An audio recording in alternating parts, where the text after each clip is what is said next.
Good morning, everyone. Welcome to Woodstock Special Council Meeting, April 24th, 2025.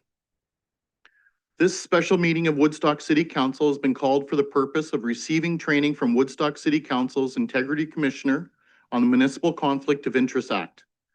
The meeting is for training purposes only and no resolutions will be considered. This meeting is being held in person and electronically in accordance with Section 238, subsection 3.3 of the Municipal Act and Section 16.6.24 of the City of Woodstock Procedure Bylaw. The meeting is being live streamed to the city's YouTube channel, and a recording of the meeting will be posted on the city's website following the meeting. An agenda of the meeting can be found on the Agendas, Meetings, and Minutes page of the city's website. Are there any disclosures of conflict of interest? Seeing none. Well, now I guess we'll just have Mr. Muscarin, Woodstock City Council's Integrity Commissioner, who is attending virtually this morning. Welcome. Thank you, John. Good morning, Mr. Mayor, members of council and staff. I thank you very much for having me here today. I think your clerk impressed upon me that you have a very hard stop at 11:30, so I will pace myself accordingly. Mr. Mayor, I'm going to ask for your direction if I could. I would be pleased to stop at certain intervals where I think there's natural breaks in order to take some questions so that you don't have to wait until the end. I'm also happy to take them throughout as we're going, or to have you and the rest of the other members of council save them till the end. I'm in your hands, and I'm pleased to do whatever suits you and council best. I think for timing, if we kind of pause where you think is a natural fit within your presentation, kind of summarize everything, and maybe we'll pause and ask for questions. I'll leave that up to you as you go along. If somebody does have a specific question, then I will be looking for hands up. And then if it's I see urgency, then I'll stop you and ask for the question, if that's all right. Mr. Mayor, that is more than all right. That's terrific. I'll try to remember to just pause at certain points. So I do have thank you, Mr. Mayor. I do have a PowerPoint presentation, which I will show you very shortly, but just very quickly, I'm here today because one, I am your new Integrity Commissioner, and I say it's not actually me directly, it's my firm that's the Integrity Commissioner.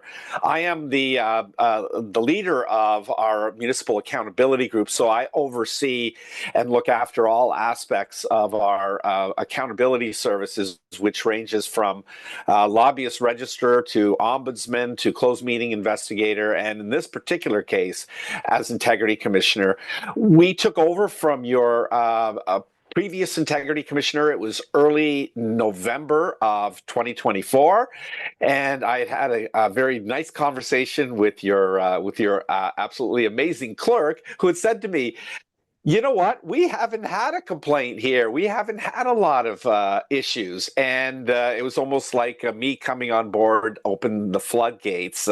I received, and I have reported to council last month on 3 Municipal Conflict of Interest Act applications. And we also have dealt with a number of code of conduct complaints, which we have all summarily dismissed or terminated. And you will receive some notification of all of this in the annual report that we are to provide to you. But as I was working through the municipal conflict of interest applications that I had received, I also was receiving many questions from staff, questions from other council members, and a ton of questions from the public about how does this work? How does this all hold together? Which led me to consider a recommendation, which I did put in, and I thank you very much. I believe the recommendation was almost unanimous. There was one council member who didn't agree, but all who agreed to have a training session, which is typically something that I would like to do when we take over as an integrity commissioner. Again, in conversations with your clerk, she had indicated that there had been perhaps some training done. In my interpretation, it appeared to be some minimal training done at orientation with your former IC. And given the types of questions that I was receiving, the complaints that I received, the requests for advice, and just the general confusion that seemed to be with respect to everybody on how this act actually works, I really impressed upon the clerk to let me ask, and Mr. Mayor, you and I did also talk about it to have a session on this. So I thank council again for the support in being here today. I have what I would call a rather comprehensive presentation where I will work through the history of the act, the purpose, the underlying basis for it, some of its background, and then its specific provisions.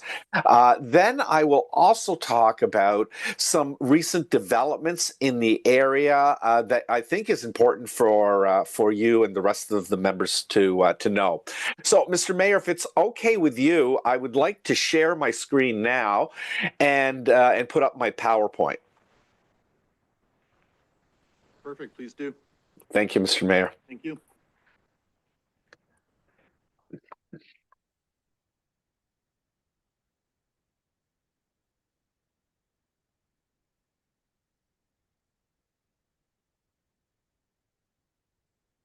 Can I ask you, oh, no, haven't done it yet. I think it's up now. No? We are seeing it on the screen. Oh, you do have it. Okay. Yep. There is that's full screen now, right? No, it's not. Actually. Oh, okay. Then my apologies, Mr. Mayor. It's not. I probably have done this many times, and I think I've pulled the wrong one from the screen. Let me try this one more time. I'm using two monitors, and that may be the issue here.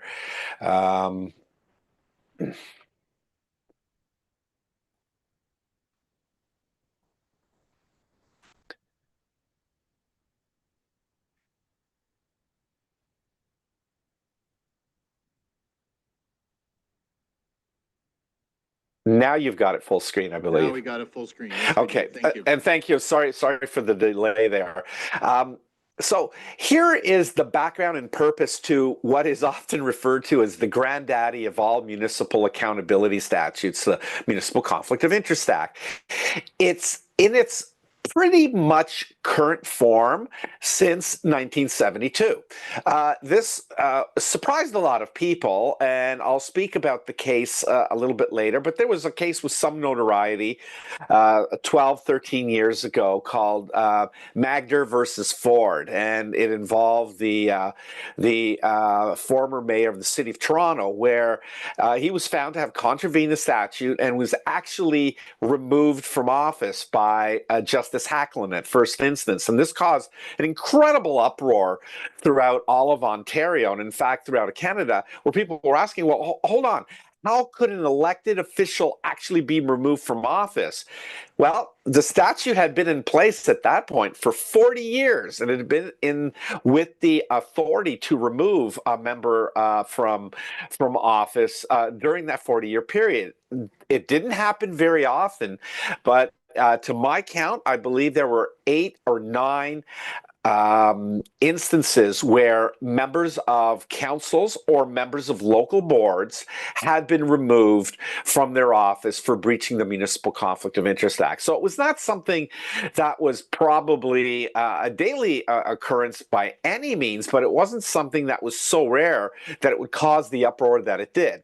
Anyway, but the uproar was in one sense positive because it created some modifications to the statute about 5 years later, and I will speak to those. What the MCIA does, and I'm going to refer to the act by its acronym, it puts in place conflict of interest provisions, some of which had been in place as far back as the so-called Baldwin Act, the first consolidated municipal statute in Ontario in 1849. The legislation has received an incredible amount of judicial consideration for a statute that's only 15 sections long, but because it can, one, remove members from office, and two, disqualify them for up to 7 years, it has been a hotly contested matter in the courts. There are literally hundreds of decisions on this short statute. The statute applies to members of a municipal council or a local board. It's defined right up front in Section 1. It does not apply to municipal staff.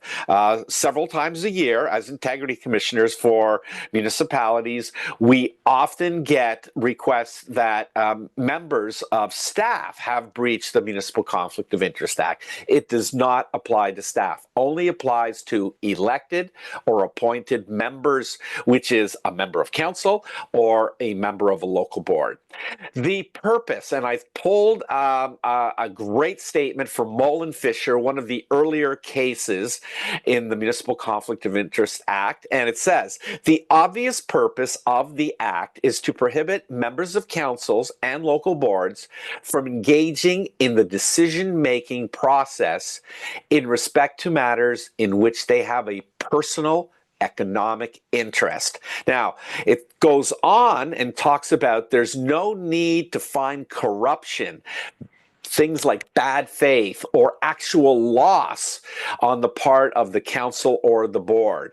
The statute applies so long as the member fails to honor the standard of conduct that is required by the statute, regardless of whether they acted in what their motive was. And even if they acted against their own interests, a number of members have attempted throughout the years to defend themselves by saying, look, I just voted in the public interest. I actually voted against my own interest in the matter. And the court said, that doesn't matter.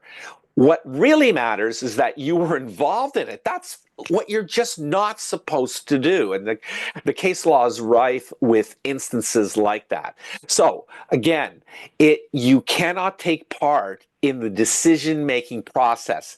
And the words there are carefully chosen. It's not just voting on a matter.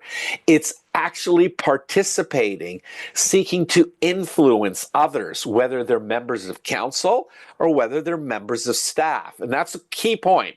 The second part, members of staff, that is entirely new, and I'll speak about that provision as well. When does it apply?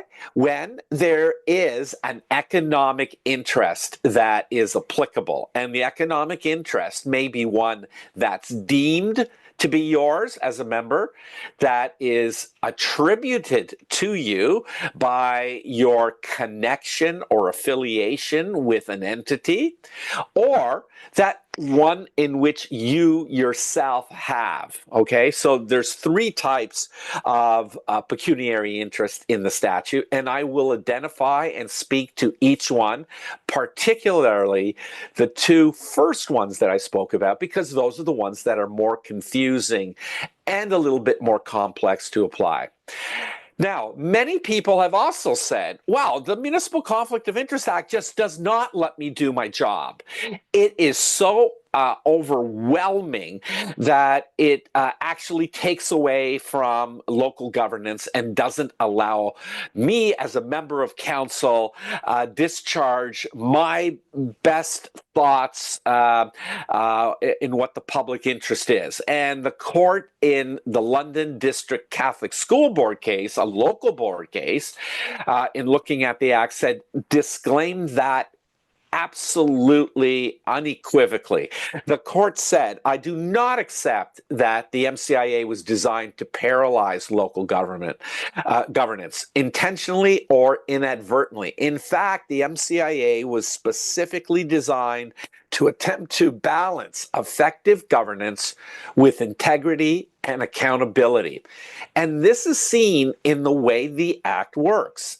The principle of disqualification used to be the law in Ontario for conflicts of interest. You could not actually be a member of elected municipal council if you had any kind of conflict of interest. That is not the case now. The Act recognizes, and in many instances has a number of exceptions that apply for members who have conflicts of interest, i.e., they have financial interests in matters that council or the municipality is dealing with. The Act actually understands that, acknowledges and recognizes that. There's nothing whatsoever wrong with a member of council having a conflict of interest, whether it's under this act or whether it's at common law or under a code of conduct. All you have to know is, what do you do? How do you act when you do have that conflict? Okay, so that's the purpose, and it is not to paralyze or to render ineffective the local governance system.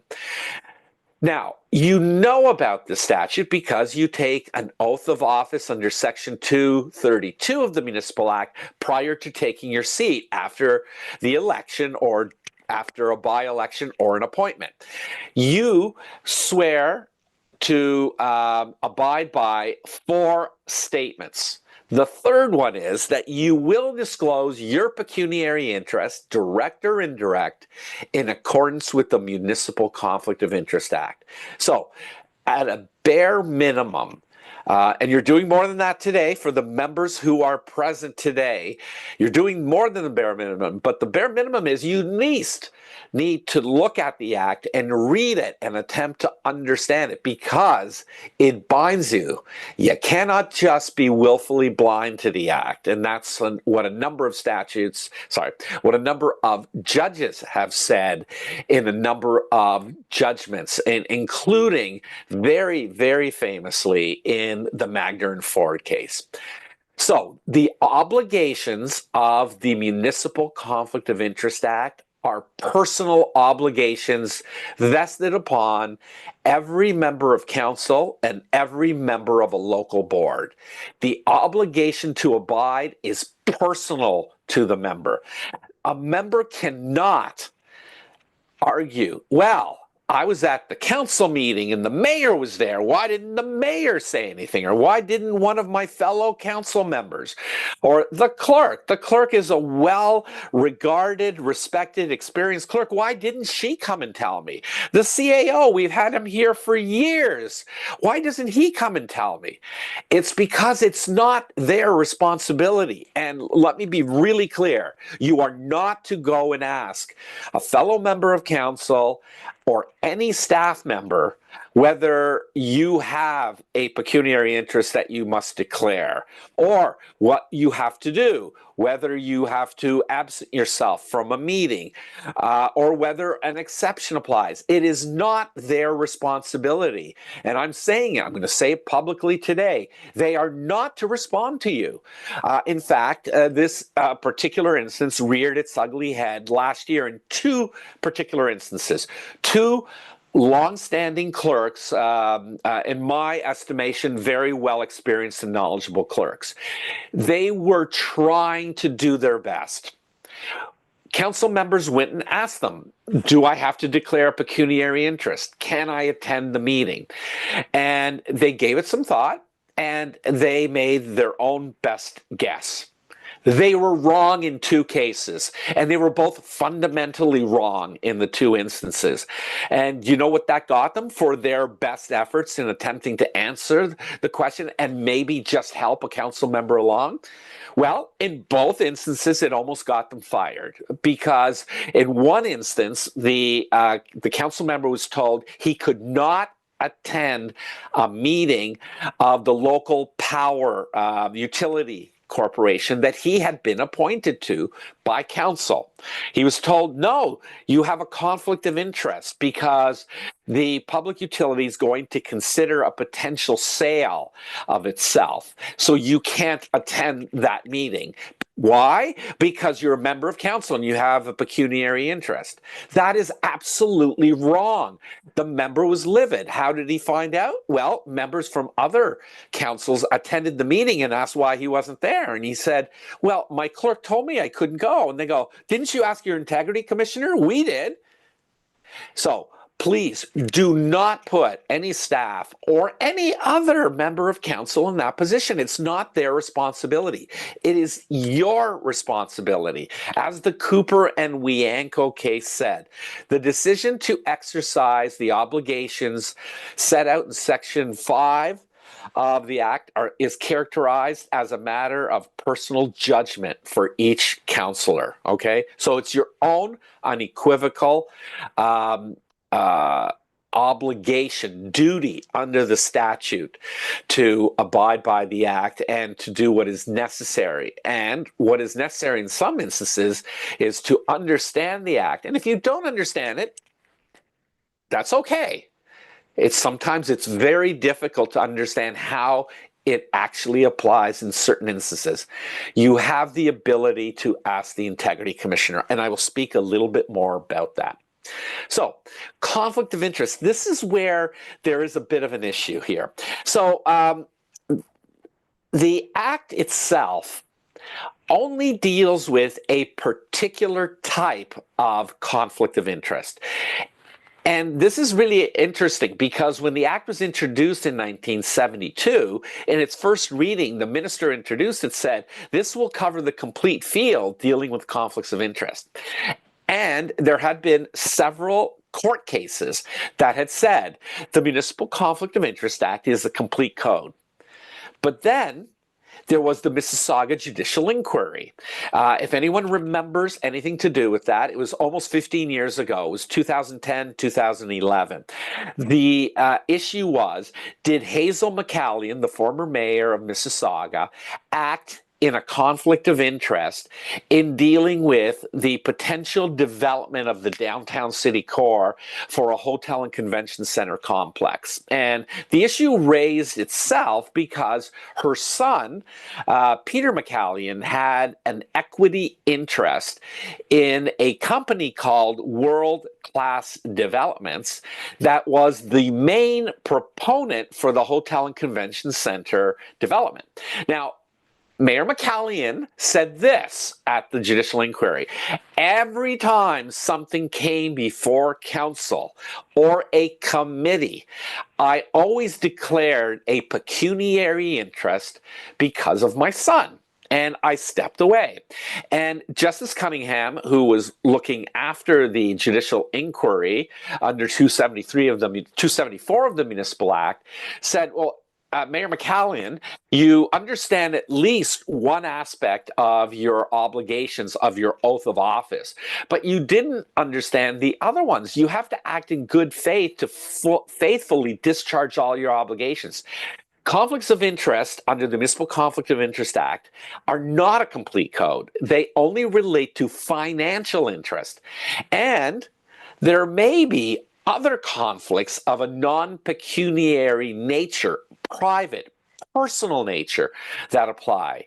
Those are still alive. And so therefore, you can't exempt yourself only with respect to saying that you applied and complied with the Municipal Conflict of Interest Act. Now, this is interesting because the public doesn't know this. The public will look at the name of the statute, Municipal Conflict of Interest, and they will say, well, I think the conflict of interest is, from this quote, a situation in which a person has a private or personal interest sufficient to appear to influence the objective exercise of their official duties as, say, a public official, an employee, or a professional.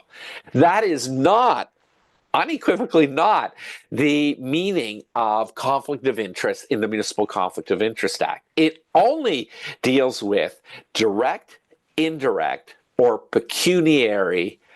deemed pecuniary interests of a member. Okay, so this is what I really like from Cooper and Wienko case that I just cited. Another quote: what constitutes a sufficient pecuniary interest to trigger Section 5 of the Municipal Conflict of Interest Act will not necessarily be demarcated by a bright line. I get this often from members, typically at the beginning of the term and typically with new members. John, you're the integrity commissioner. You know how this works. I want to know what's the rule? Tell it to me now so that I'll understand how it applies throughout the term. And my answer is I can't, because there is no bright line test that applies to each factual circumstance each time it arises. And that's the key point. Then you'll see, I'll show you the slide that speaks to Section 5.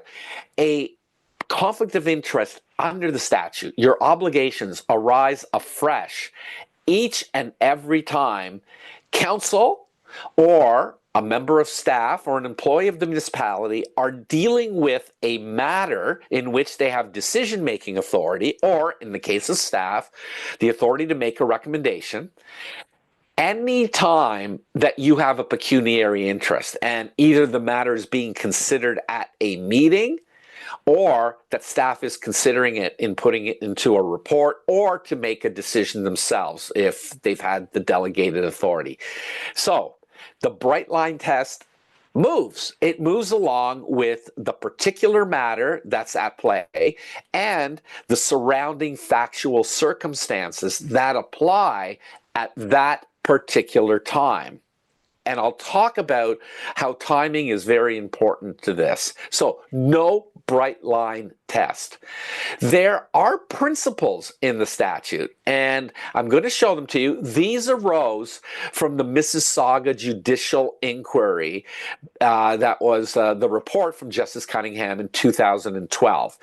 He thought that it would be important for the statute in order to be able to interpret and apply its terms to have principles that would guide any person so that what they would understand how the statute is to be interpreted and applied, including integrity commissioners. So here are the principles. No, sorry. The statutory principles were recommended. You can see Justice Cunningham in recommendation 7, he said, let's have a preamble that sets out overarching principles that would assist members to understand the role in promoting public confidence in municipal government. And here are the 4 principles. Let me tell you, the first 3 are pretty obvious, and they're pretty much paraphrased from the then leading cases from the court. Green and Borens, Mole and Fisher, and some other leading decisions. The first 3, the importance of integrity, independence, and accountability in making decisions. The importance of certainty in reconciling public duties and members' own pecuniary interest, and that members are expected to perform their duties of office with integrity and impartiality in a manner that will bear the closest scrutiny. And again, that's lifted directly from a case. The 4th one is the one that I've centered on several times now in making determinations under the statute and in giving advice to members. Look at what it says. There is a benefit to a municipality when members have a broad range of knowledge and continue to be active in their own communities, whether in business, in the practice of a profession, in community associations, and otherwise. There is a benefit. Now, that's extraordinary because many times I get questions like this. Well, why is that person even a council member? They're an accountant and they do work for a lot of people in the municipality. That's going to raise all sorts of issues. Or that member of council is a lawyer with an office on Main Street. That's a problem. Or that person belongs to that service club and that person is doing other work, and that's going to create issues.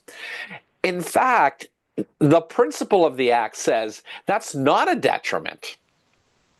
It recognizes that persons who may have conflicts of interest under the statute means that they have roots in the community. They work there.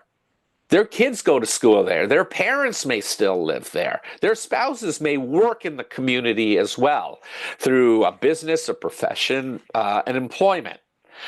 Those are good things. Those are things that enhance the ability of those members of council to understand what is happening.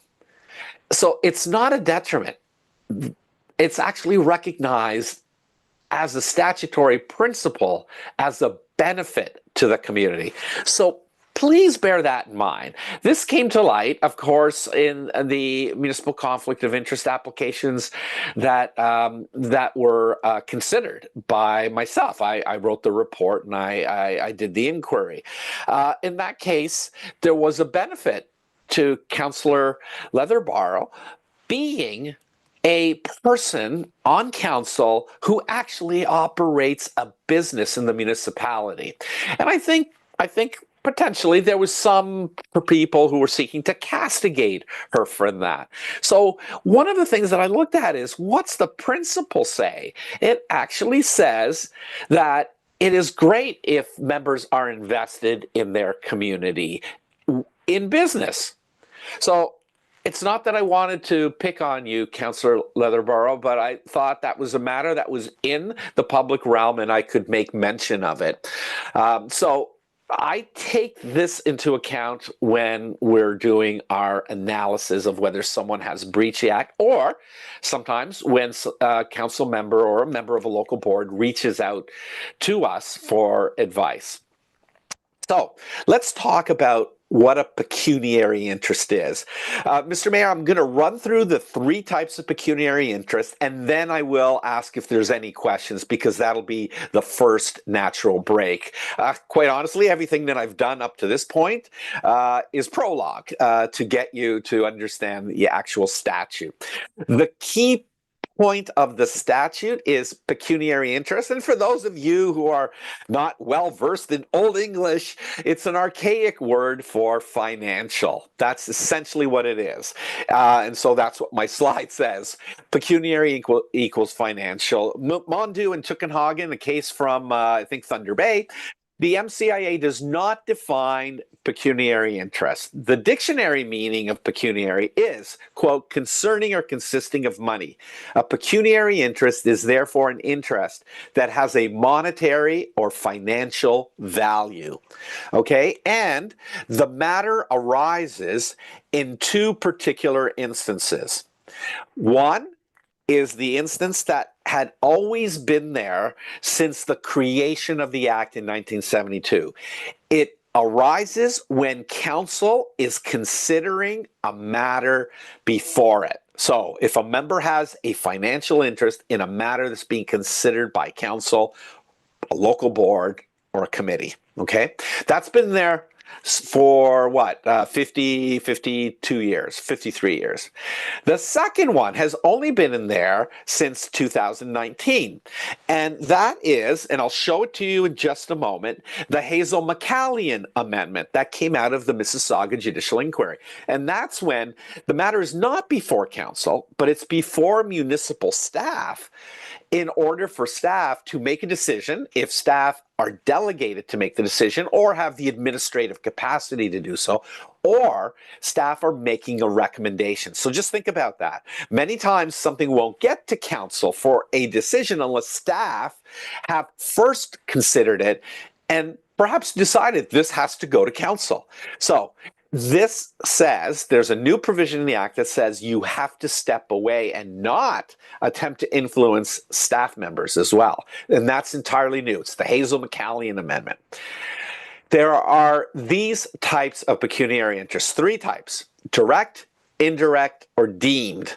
And they can be positive in nature, in the sense that a member can gain something, enhanced value, monetary benefit, financial assistance. Or it can be negative in nature, in the sense that a member may suffer some sort of loss in all of those things. Okay, so I'll run through each one of them.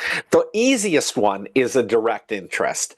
And as Rivet and Braid says, the term direct is not defined in the MCIA, but given the word its plain and ordinary meaning, which is what an interpreter of a statute must do when there is no defined term. You have to give it its plain and ordinary meaning within the context in which it applies. The case says, I find that the word must refer to a situation in which a member could experience an immediate, non-deviated, or traceable financial or economic impact. And again, whether it's positive or negative in nature. A direct pecuniary interest is one that is unequivocally or expressly something that has an impact on the member's finances, economic state, or property, monetary, or asset values. Okay, that's the easy one. We're going to get to the more complicated one.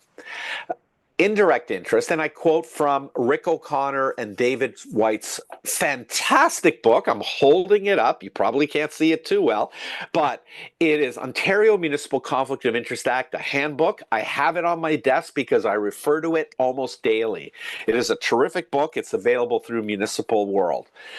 Section 2 of the Act attributes to every member as an indirect pecuniary interest the pecuniary interest in a matter that is held by every described corporation, body, partner, or employer with which the member has a relationship that's described in the section. I know that's a mouthful, so let me break it down for you. Here is the actual provisions of Section 2. I will parse the wording, but please keep in mind, this is an associative interest that a member may have. Therefore, it's an indirect interest. So let's just start looking through the language. For the purposes of this act, a member has an indirect pecuniary interest in any matter in which the council is concerned.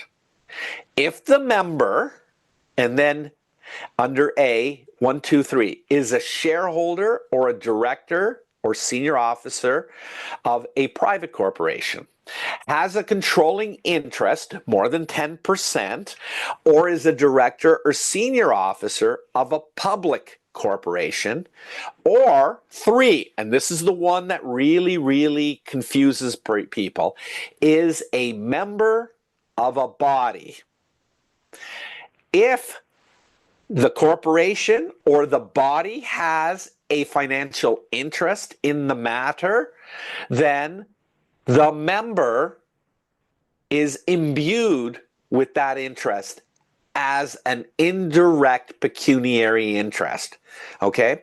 Now, there's a B to this. If that wasn't confusing enough, there's a B. It's a little shorter. So starting off with the same Section 2, the beginning, for the purposes of this act, a member has an indirect pecuniary interest in any matter in which the council is concerned if the member is a partner of a person or is in the employment of a person or body that has a pecuniary interest in the matter.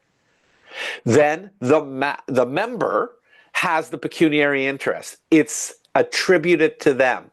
Here it is. I've whittled it down for you. So Section 2 says, where you are a director, senior officer of a public or private company, you hold shares in a private company, or you have a controlling interest in a public company, those are the corporate interests.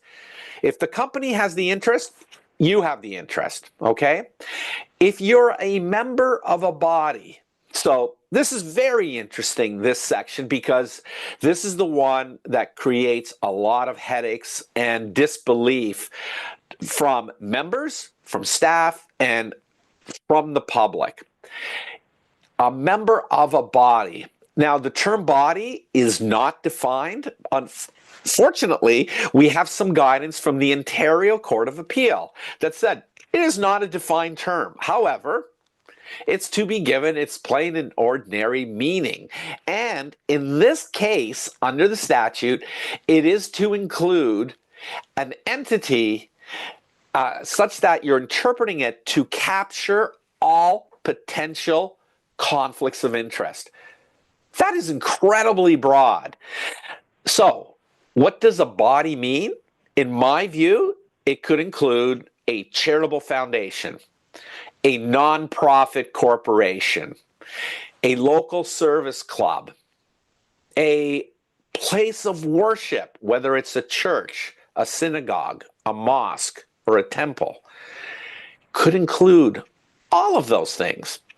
And look at the wording. It says member of a body. Now, I told you before, the definition in the Act of member is specific. It says member means a member of a council or local board. That's not what it means in this subphrase in 2A3, where it says a member of a body. Why? Because look just above. It says the member is a member of a body. Member in 2A3 is given its plain and ordinary meaning.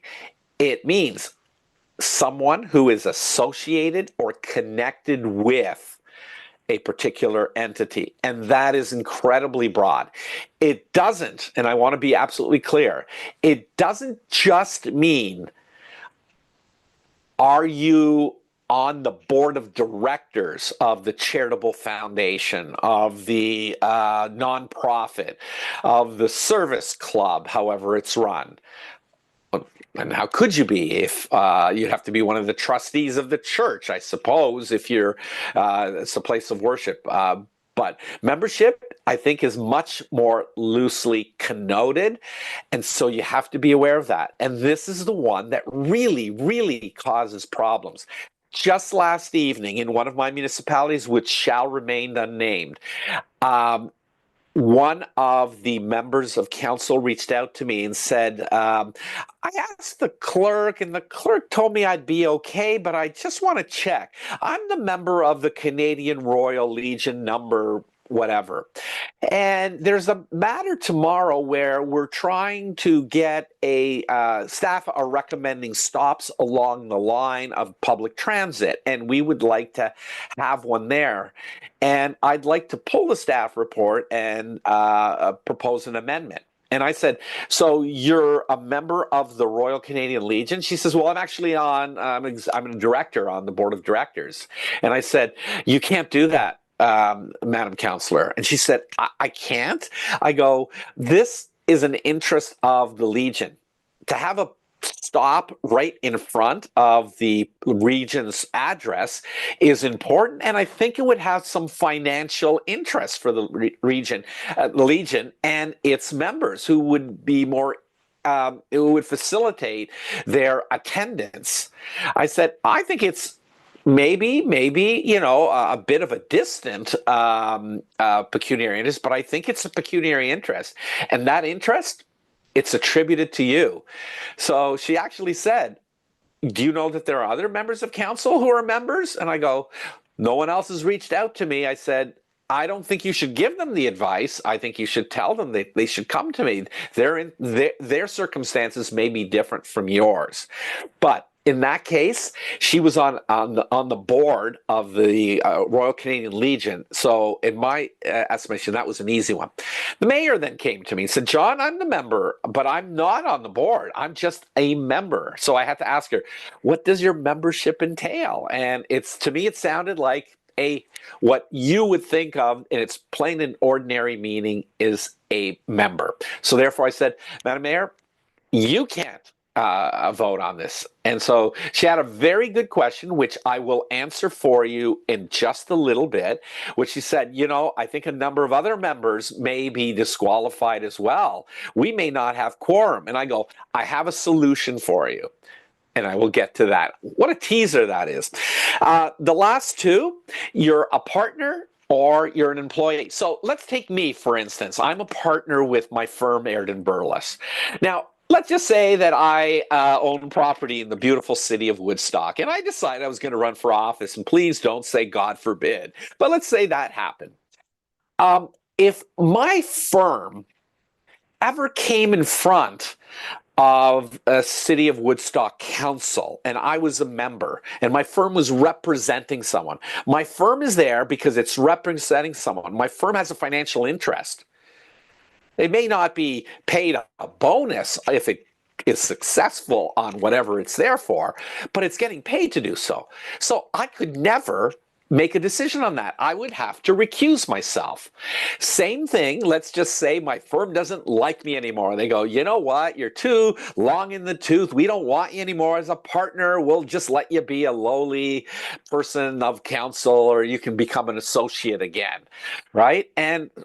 But the firm is my employer. Now, I may not have any kind of vested interest. I may not get any equity participation if my firm comes there. I'm going to get a salary. It's fixed.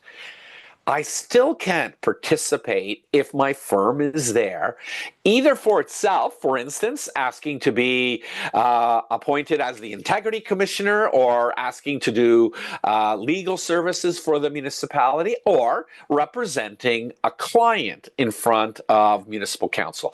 I could not participate. Why?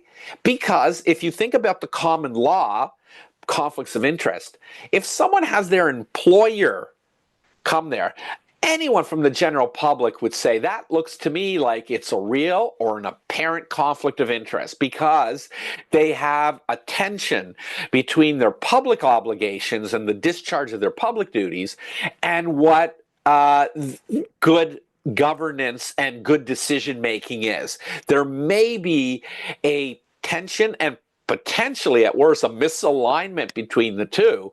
So that's why you need to step away.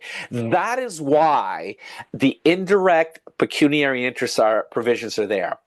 And this applies even if you, as a member of council, don't directly in any way benefit. You may say, look, I'm a member of the Boys and Girls Club or the Lions Club or the Rotary Club. What benefit do I take? They're not going to pay me more. I don't get paid to do anything for them. It's all volunteer. The point is they're benefiting, or those entities are benefiting. Therefore, that conflict is attributed to you as an indirect pecuniary interest. Please keep in mind that is very broad and very wide-ranging. A few people have said to me, I've done work for this service club for years. Do I have to resign from it? And I go, no, of course not. You can continue your good work for the service club or for the church or synagogue, whatever. You can continue to do that. But you just need to know when you recuse yourself from the decision-making process in case those entities are ever in front of council on something that may be financially related, okay? The last one is a deemed interest, and I've put up section 3, and I'll just read it for you. For the purposes of this act, the pecuniary interest, direct or indirect, of a parent, spouse, or child, if it is known to the member, it is deemed to be the pecuniary interest of the member. Now, this is a deemed interest. It's section 2 is referred to as imputed, attributed interest. I don't know why the language is different, but it's deemed. So, section 3 says that the direct or the indirect interest of a spouse, which could be same-sex, common law, a child, which could be an adult child or a minor, or a parent, if it is known to the member, that interest of those family members are also attributed to or deemed to be the interest of the member. So just think about it. You have a child. who works locally in Woodstock, and the child has a position where they're doing work for someone who's going to be an applicant in front of council. Your child is maybe making minimum wage. It's a starter job, and you're thankful that they have a seasonal job working for this entity. You cannot make the decision because the child has an indirect pecuniary interest through their employer. Their indirect pecuniary interest is deemed to be your interest under Section 3. Okay? This is complicated, so please keep that in mind. Now, you'll probably note, and maybe the public will too, they're looking at this, they're going, this can't be right. How come the family circle here of deemed interest only relates to spouses, children, and parents? That's because that is what the legislature has put in place. Justice Cunningham spoke to this, and more pointedly, Justice Morocco in the Collingwood Judicial Inquiry actually recommended an exponentially larger family circle to be captured under the deemed interest provisions. He recommended siblings, aunts, uncles, nieces, nephews, and in-laws, fathers-in-law, mothers-in-law, daughters-in-law, sons-in-law. Much more broader capturing of the familial interest. This has come under a lot of criticism by the courts, who said it's much too narrow, and now two judicial inquiries, and yet the province has not changed the deemed interest provisions. So, Mr. Mayor, that is the end of a pecuniary interest. So I'll take a little break and ask if there's any questions at this time. Yes, thank you so much. Any questions of council members in attendance? Councillor Wismer Van Meer. Thank you, Your Worship. Just a quick question, and this one is, excuse me, sorry, I'm still recovering from a really bad viral infection, so I'm trying my best to not cough while I'm doing this. I guess maybe I'm still a little bit confused when it comes to point two, like being a member of a body. I know for myself personally, I work for a not-for-profit, so I know there's a pecuniary interest there when we are being considered for community grants and so on and so forth. But I guess I'm still a little bit unclear or unsure of if you are part of a board of directors or if you're, I guess maybe that role, is that still considered a pecuniary interest if you are on the board of directors that's requesting funding, or is being in any kind of part of a financial decision? Through you, Mr. Mayor, to Councillor Wismer Van Meer. By the way, Councillor, we never worked together, did you? About 25 years ago, I worked with a planner called Liz Wismer. It's not you, is it? No, although I am old enough to have been working at that time, I'm going to say no. I'm going to pretend I was still in high school at that point, but no, I don't think that was me. You did look much younger than me, so I'll just say that. Thank you. So, Councillor, I didn't understand the difference in the question when you said "or." So I'll try to say it this way: there's nothing wrong with you being on your on the board of the. I'm sorry, you said of a charitable foundation or a nonprofit. I think you said there's nothing wrong with you doing that. However, if that nonprofit comes before council and is asking for a grant, for instance, that's a financial interest of the nonprofit and it is attributed to you. That means you can't be a member of council making that decision or trying to influence that decision. And just a quick follow-up to that. So maybe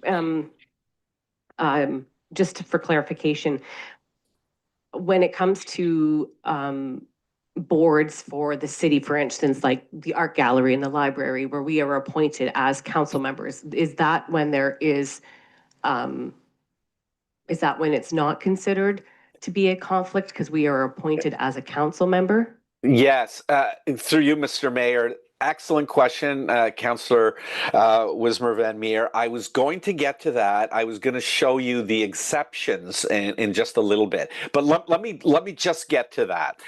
This section basically says if you're a member of another body. However, in the exception provisions in section 4, and I will show it to you a little bit later, there is a specific exemption that says if you have a pecuniary interest under sections 5.1, it does not apply if you have been appointed by council to be a member of another body, a board, committee, or a municipal service corporation or other corporation. So I think you said the arts board or art committee and the heritage committee, the conservation authority, those are just some committees that I'm thinking of that council appoints members to. Those will not trigger the obligations, and there's a specific exemption that applies.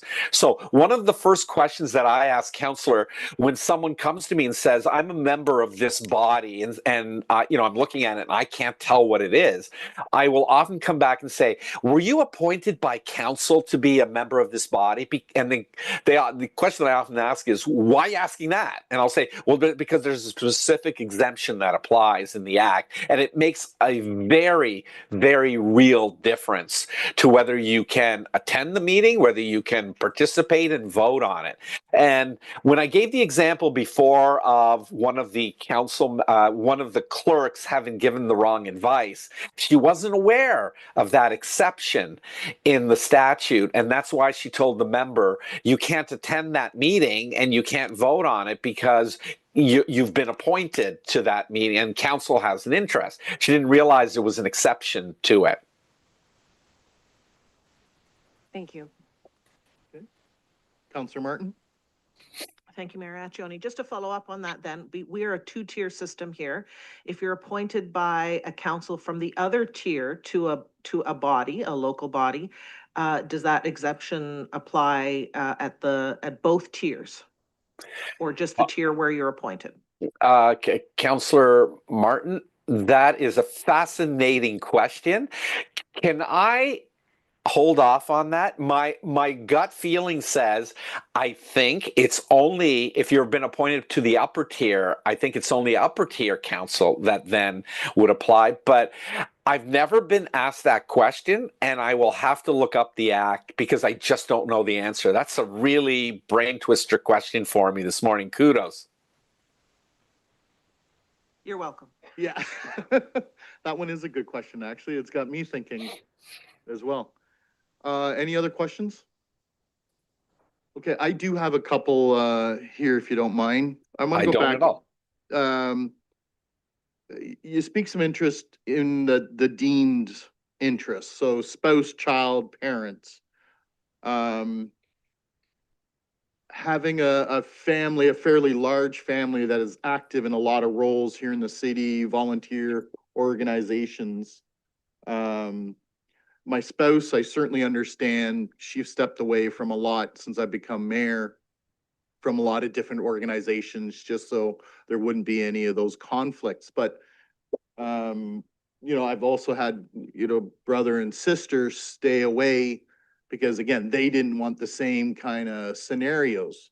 My understanding now then is, let's say my brother could be involved or my sister could be involved with a volunteer organization that may at some point come forward, ask for monies, ask for grants from the city of Woodstock. Am I understanding this correctly? Then they would not plainly have any conflict? Mr. Mayor, you have read that correctly. It's something that was pointed out pretty strongly because in the Collingwood Judicial Inquiry, if you remember anything about that, Mayor Sandra Cooper of Collingwood, it was her brother that was involved, and she said siblings aren't included. And a lot of time was spent on that. That's why there was a proposed expansion of the family circle. Right now, the law is that a sibling, a brother or a sister, can come in front of council and there is no breach of the Municipal Conflict of Interest Act in the member participating and voting on that. Now, The common law would say that's just inappropriate. And often, if we're asked, we will point that out. And we do try, to the extent that we have some control over the code of conduct when we draft it or when we recommend changes, we try to incorporate that as a code of conduct conflict. But your understanding is absolutely correct. And a sibling would not trigger the obligation, and their interest would not be deemed to be your interest or another member of council's. Okay. Well, thank you. I certainly learned that today then. I did have another question earlier.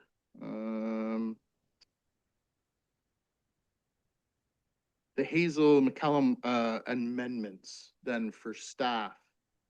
As mayor or council asking staff questions, I can't help but think if they're giving their thoughts, their professional opinions, everything else, does this now restrict them from giving their thoughts and opinions to council and mayor? Because then it seems like it's almost a conflict that I've got to, for all intents and purposes, come to you every day on every question I might have in relationship to, like, just having a tough understanding of those new amendments then in 2019. How exactly does that affect change? I guess, can you explain that a little better? Sure. And Mr. Mayor, I was gonna get to that actual provision just really shortly. So do you mind if I just continue now? Sorry, did you have any other questions? Because I was just about to get to the duties and I was going to highlight that. And I'll try to speak a little bit about it. I do want to say one thing about this. There has been no case that's gone to court on that new provision. So we don't have any clarification from the courts as to how broad is that actually. Are members allowed to, when they have an application, for instance, at the Committee of Adjustment, are they allowed to go and ask the Secretary Treasurer questions about what's happening? And I think I can speak to it a little bit to help you, but we don't have any clearance or any clarification from the courts yet on how that'll be brought up, because there's actually been no applications made specifically on those points to the courts. Okay, I just had a request for a 5-minute break. Unfortunately, with a quorum, I can't allow us, I have to ask for a break. So if we can have 5 minutes here, that would Terrific. be appreciated, and I'll bring us back in. Thank you, Mr. Mayor. Okay, thank you.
Get right back into this again. We've got a hard stop in 1 hour and 5 minutes, just to remind everybody.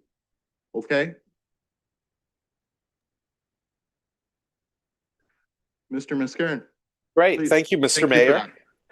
Thank you, Mr. Mayor. I needed the break as well. So I'm going to go and, Mr. Mayor, I heard your comment. I'm going to try to move at an appropriate speed and still leave some time for questions. So let me quickly go through this. This was a little bit of a recap anyway, to highlight to you the duties of a member, and I will address your question, Mr. Mayor, with respect to the Hazel McCallion amendment. So the duties of a member, it triggers when you are present at a meeting at which a matter is the subject of consideration. You have to do this under Section 5.1. You have to disclose the interest and the general nature. You have to then not take part and not vote, and you cannot attempt to influence the voting in any way. Okay, that's been in place pretty much since the 1972 statute. However, in 2019, Section 5.2 was added, and this says, where a member has a pecuniary interest in any matter that is being considered by an officer or employee of the municipality or the local board, the member is not permitted to use his or her office to influence any decision or recommendation that results from consideration of the matter.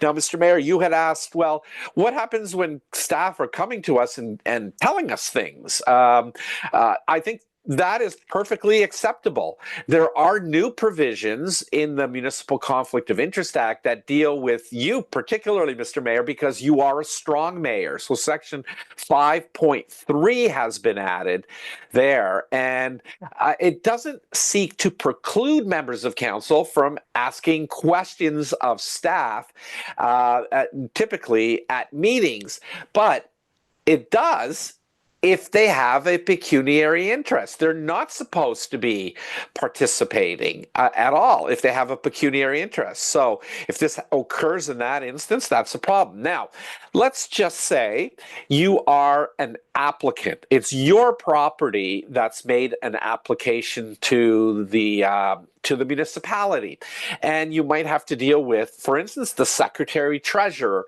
of the Committee of Adjustment. My answer typically is to members, there's nothing wrong with you asking questions, but they have to be proper questions asked in a civil, proper, professional way, and not with the status of your office. So it's very different from a member going in and saying to the director of bylaw enforcement, hey, I understand that there was an incident that happened at, this property. Can you tell me something about it without, disclosing any information that's personal information? Nothing wrong with that. It's very different than walking into the director of bylaw enforcement saying, I want to know what happened and I want you to do something about it. That's using the influence of your office. And I think any director of bylaw enforcement would say, whoa, first of all, I have independence and I have discretion and you can't do that to me. So there's a real difference between exerting the influence of your office and not. Again, Mr. Mayor, no cases on point. Here's the advice that I typically give.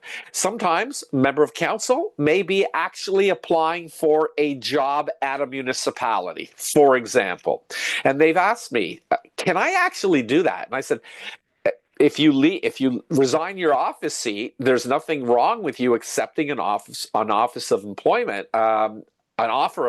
with the municipality. However, when you're going into interview, make it very clear that you are not Councillor X. You are Ms. or Mrs. or Mr.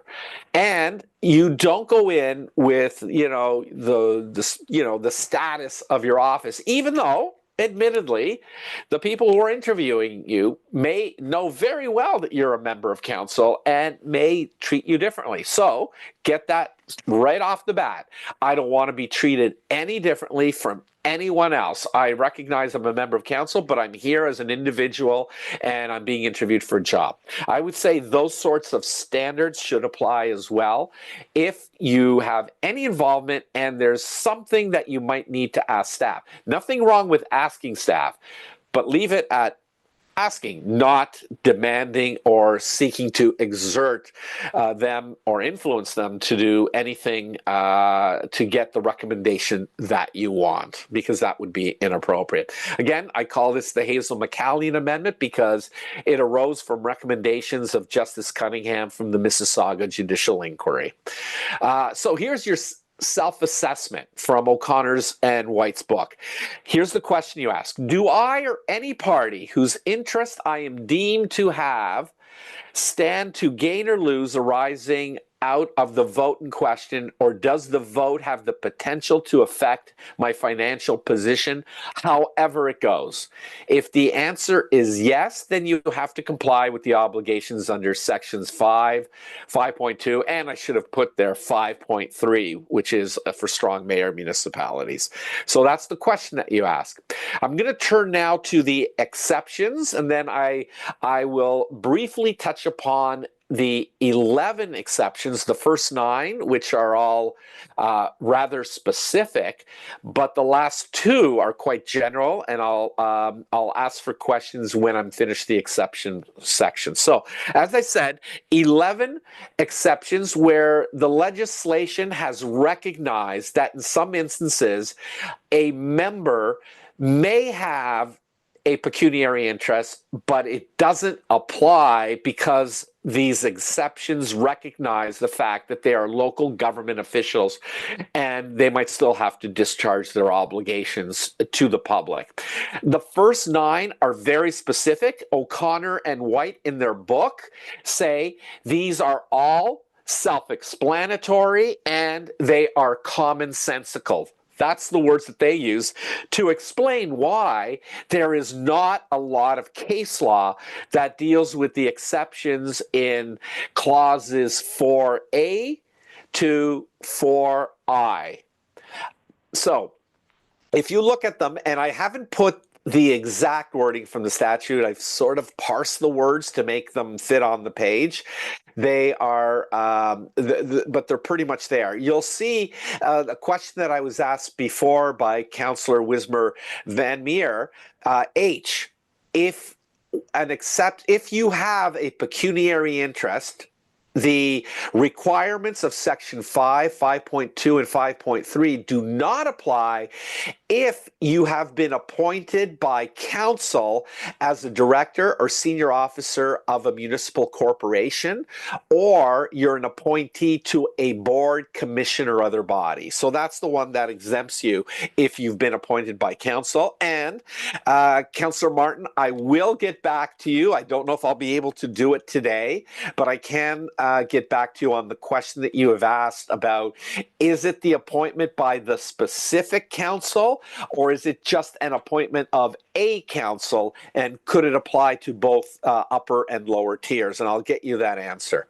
I ask that you send that to everybody, please. Yes, I was going to send it to the clerk, Mr. Mayor, who then could distribute it to everybody. And I'm sorry, I didn't have time during the break to have even a look at the statute, so I will get back to you and let you know. I wanted to just make a brief mention of I, even though it was labeled to be commonsensical and self-explanatory. I had the first case in Ontario that actually substantively considered this section. What had happened in this particular instance, the name of the case is Furness versus Nishikawa. The mayor had brought a conflict of interest application to the court against one of his council members. And the issue was this. Council provided indemnity through an indemnification bylaw for certain expenses that might be incurred by a member of council to defend themselves.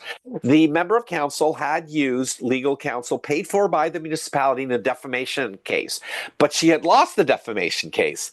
So the mayor wanted to know why she lost and how this could have happened and whether she would pay the money back. The council member spoke to the matter, and the member said the mayor brought an application saying she couldn't do that, and the exception did not apply. Now, if you look at the exception, it says any allowance, remuneration, salary, or benefit that a member may be entitled to by reason of being a member. That's what it says.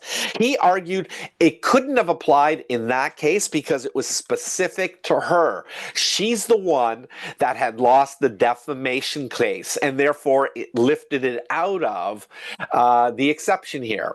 I argued very strenuously on behalf of Councillor Nishikawa that the exception applied generally, and it didn't matter if only one member could take the benefit. And I gave the example of insurance coverage. Not every member might take the benefit of insurance or benefits coverage for prescription eyeglasses, but some would. So would that be different? You can't read the exception, I said, if it had to apply to every member, and the court agreed with that. So we do have a decision on that. I think the decision is quite broad ranging, and it basically says any benefit that a member may be entitled to, not is entitled to, may be entitled to. So that's pretty broad. Now, the last two, the ones that are in red, are the two general ones, and those are the ones that have created the most jurisprudence, the most decisions in court. An interest in common with electors generally. I bet if I had asked you that, and before you had read my reports on the MCIA applications from last year, you probably would have said an interest in common with electors generally means an interest in common with all electors generally across the municipality. For instance, the tax rates against all residential properties in the city of Woodstock. Well, that's correct, except that there's an exception, and there's a definition. And the definition says it means that, or if the matter under consideration affects only part of an area of jurisdiction. So that's really interesting. So if it affects only part, it doesn't mean every elector across the entire municipality. And the exception can apply to a class or order of electors that is in a much smaller scope. As I indicated in my reports to council on those applications, there is case law, the Innismore case and the Biffis case, and they both say there needs to be a sufficiently large group of or class of electors that are impacted in order for the exception to apply. I can't remember what was exactly the case in Innismore, but I had some personal involvement in the Biffis case, and in that instance, Councillor Sainsbury had asked, can I participate in this because I live in an adult residential retirement community of 1,400 people. And I said, in a municipality that has a population of 40,000 people, that's a large enough segment of the municipality, and I think you're under a specific area of jurisdiction, and it's an order or class of persons, and the court agreed with that. The Tuckenhagen case and the Patry case from just last year have said the breadth of those who share the interest defines whether the exception applies or not. The pecuniary interest in common. The question is it the same as the order or class of the other electors? So the question that's often asked, is the interest one that is a difference in nature, or is it a difference of degree? If it's a difference in nature, then it doesn't apply. If it's a difference of degree, then it does apply. The exception does apply. So let me give you an example of that. You have a property that is on a road. The road is an unimproved road. The property is one of, let's just pick a number, 100 properties on that street. And there is an application to tender an award for the road improvements. My view is 100 properties on that street, all being residential, I would say that's fine. And the member possibly depending on the situation, depending on the municipality, could possibly be okay in that case and fall within the group, the smaller area of jurisdiction. Okay. Now, what happens if the member has the only commercial property and each of the other properties was a residential property? I think the nature of the exception might have changed there. They're the only one who has a commercial property. They're not the same as the other class. Okay, let's switch it back. You have 100 properties. They're all residential. But the member has by far the largest frontage of the property and therefore could possibly incur a greater tax assessment going forward. Every other property has, let's just take 50-foot frontage, and that one has 150.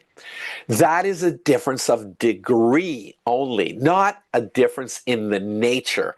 Therefore, the exception would continue to apply. The member would not be removed from the class because the difference would be a question of degree only. Now, if you're saying my head is spinning and this is complicated, I totally agree with you. That is why the legislation has, and I'll show you this in just a moment, said to members of council, hey, you can ask the Integrity Commissioner for help because some of these determinations are not easy to make. The other exception is remote or insignificant interest.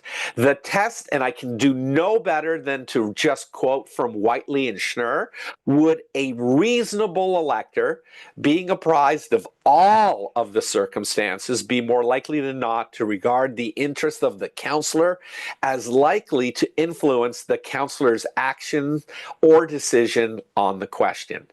That's the question that you have to ask. So you have to take a reasonable person, so a person who's a reasonable elector, who is considering all of the circumstances. And there's been 3 recent cases that have emphasized you have to consider all of the circumstances, not just cherry pick one thing and try to make the decision whether the remoteness or insignificance depends on that one thing. You have to consider all of the circumstances.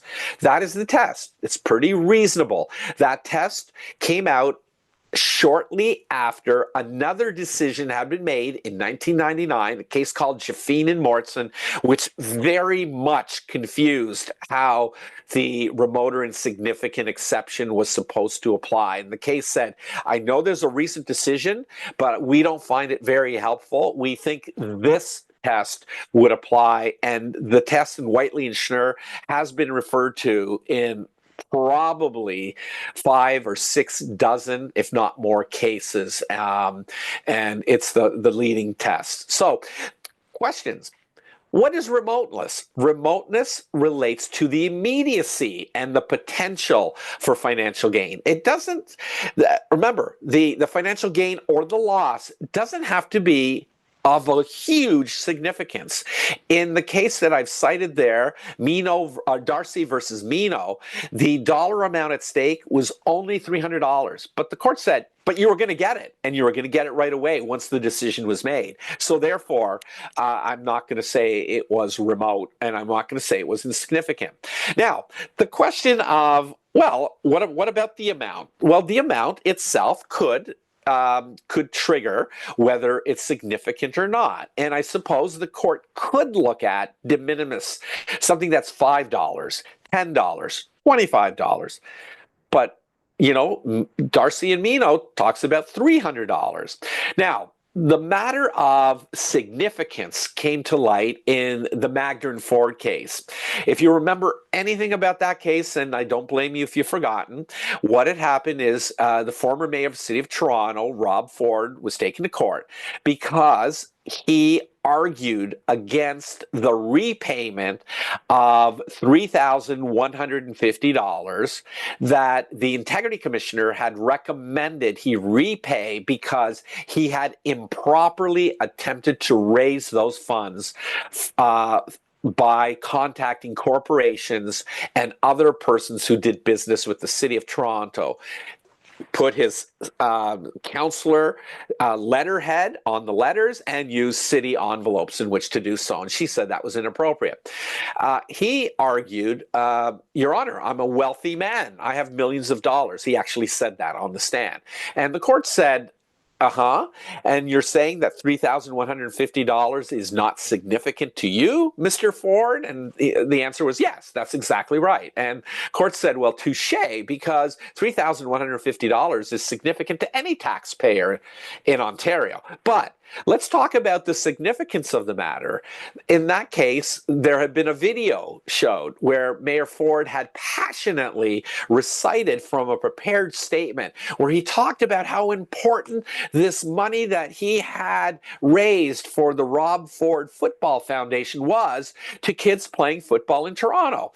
And the court said this was incredibly important to you. So I'm going to take that into account, and it was significant to you. Even though the dollar amounts at stake, you could say, were piddling. They weren't piddling to anyone else in the province of Ontario. So there is one more, but I'm going to call this a partial exemption, and this arises, and I call this the Rob Ford exception. And the reason I took some time just before in the remoteness and insignificance exception to talk about the Magder and Ford case is because that case went to court, and the question was, could Mayor Ford actually speak to that? It was a penalty that was recommended by the Integrity Commissioner. It was $3,150, but that's monetary. And the court said, you know what? He couldn't speak to that in front of council, who is the decision-making body on that. And many academics and administrative law lawyers said, but that's just plainly wrong. You should be able to go in front of the decision-maker and argue your case. And the court said, we cannot read in that exception anywhere in Section 4. So what you have is a limited exception now in Section 5. So, should any member ever find themselves in front of council with a report from the Integrity Commissioner where there is a contravention found, where there's a contravention, the council can make a decision, whether the Integrity Commissioner has recommended or not, to impose a monetary penalty of up to 90 days suspension of pay. Well, what is that? That's a financial penalty. That's pecuniary. The statute now recognizes that a member is entitled to attend the meeting, even if it's a closed meeting. The member is entitled to make submissions, and the member is entitled to influence the voting. What the member cannot do is cannot vote. So this is why I put this as a partial exemption, because it's not actually found in Section 4 with all the other regular exceptions. So in case you ever find yourself in this predicament, you are allowed to stand in front of council and to say to council, I don't believe a monetary penalty is appropriate in this case for these reasons. And you are allowed to influence the other members of council, but you just cannot vote on the matter. Mr. Mayor, I've ended my comments on exceptions. Does anyone have any questions? Any questions of council at this point? Not seeing any. Continue, please.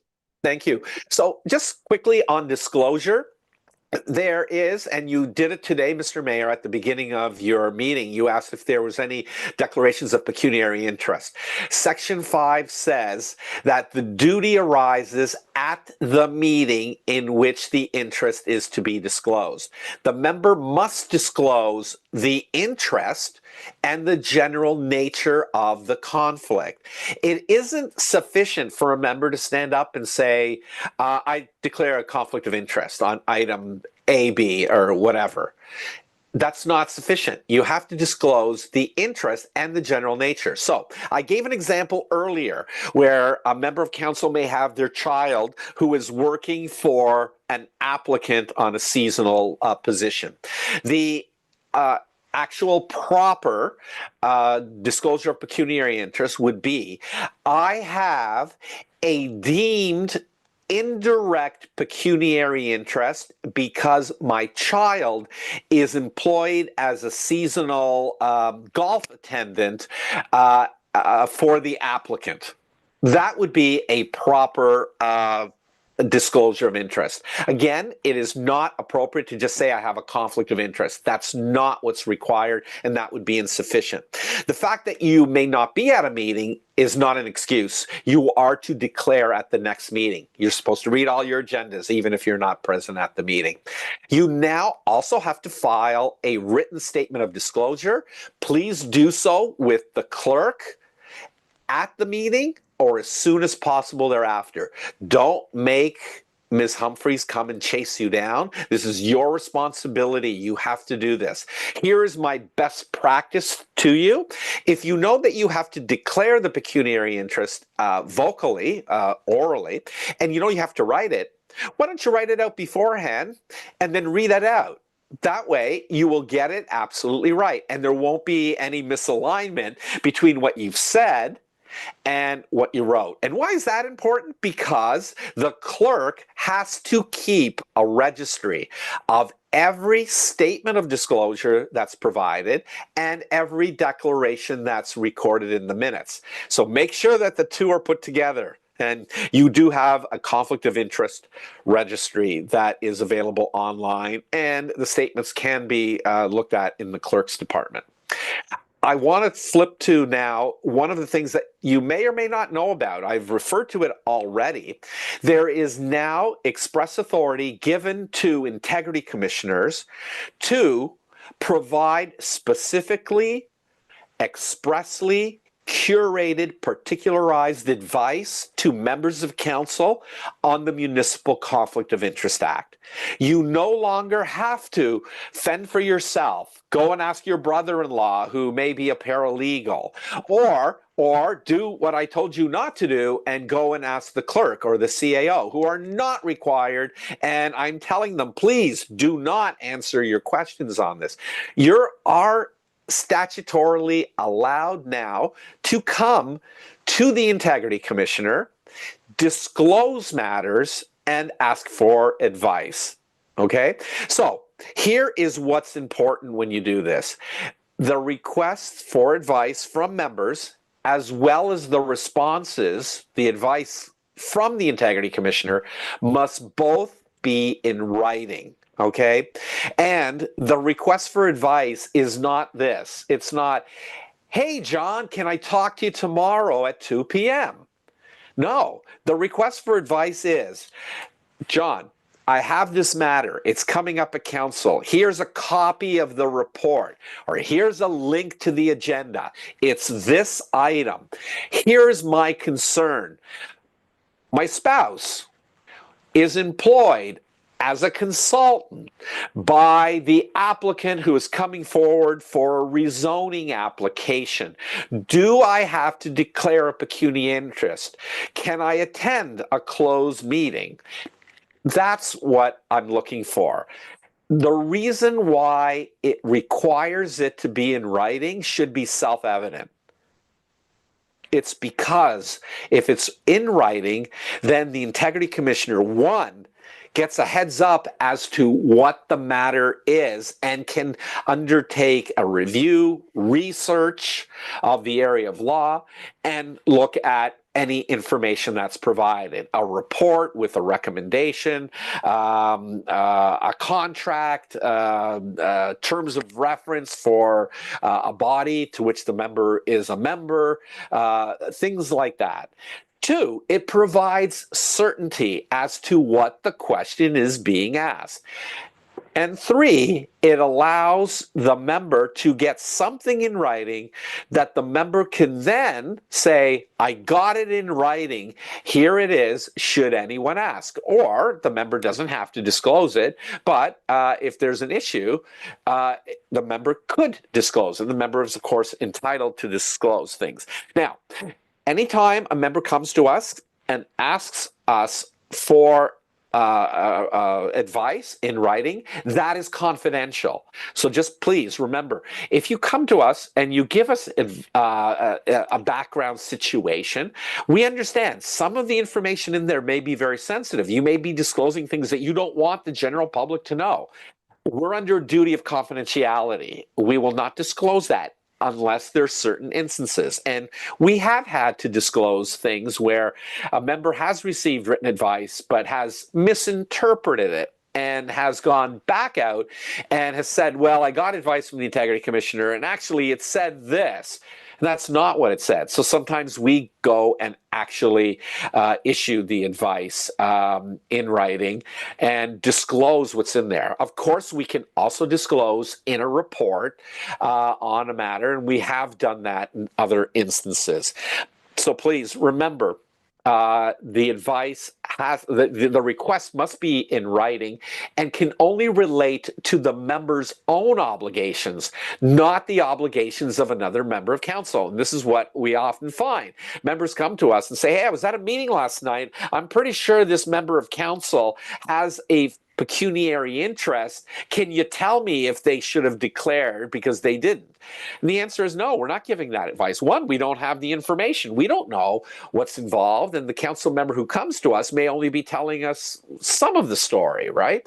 So you can only ask about your own obligations under the MCIA. Okay, so I'm going to go run through the members' obligations one more time very quickly, and then I'm going to talk about possible involvement of the Integrity Commissioner in these matters. Members' obligations, disclosure. You must disclose direct, indirect, or deemed pecuniary interest prior to the matter being considered.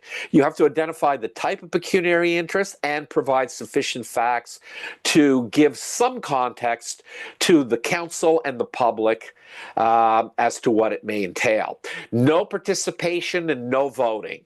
That's simple. No attempt to influence the voting in any way before, during, or after the meeting.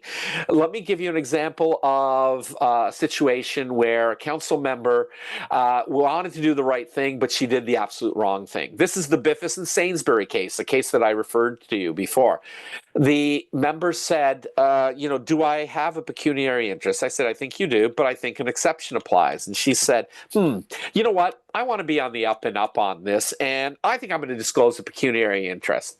And I said, I'm telling you, I don't think that's appropriate because I've just told you that you're good to go on this and you might be abdicating your responsibility. She goes, no, I don't want to be involved in this matter. Well, what happened? Well, before a council meeting, this municipality happened to have sandwiches and things, something to eat before the council meeting. And there were a couple of members in the meeting. The member went in and said, hey guys, just want to tell you, I am going to be disclosing a potential pecuniary interest in this matter, but I would love it if you guys would support it. Wrong. Member couldn't do that. That came up in court. And the court said, Counselor, what did you not understand about attempting to influence the voting? You can't say to members, I'm going to be disclosing a pecuniary interest, but I want you to do this. That's an attempt to influence voting. But for the fact that you are subject to an exception, I would have found that you had contravened the act. So please remember, no influence. That's whoever you think is your friend may not be your friend, maybe your frenemy. And this may come out in an affidavit, as it did in that court case. Ontario is only one of 2 jurisdictions where you do not have to leave the setting of the meeting if you declare a pecuniary interest. You cannot attend a closed meeting, and that's under 5 sub 2. So if you have a pecuniary interest in a matter and you attend the closed meeting and you don't know what the matter is because it hasn't been disclosed, once you find out what it is, then the act says you are to leave the meeting. Okay, so don't attend the meeting.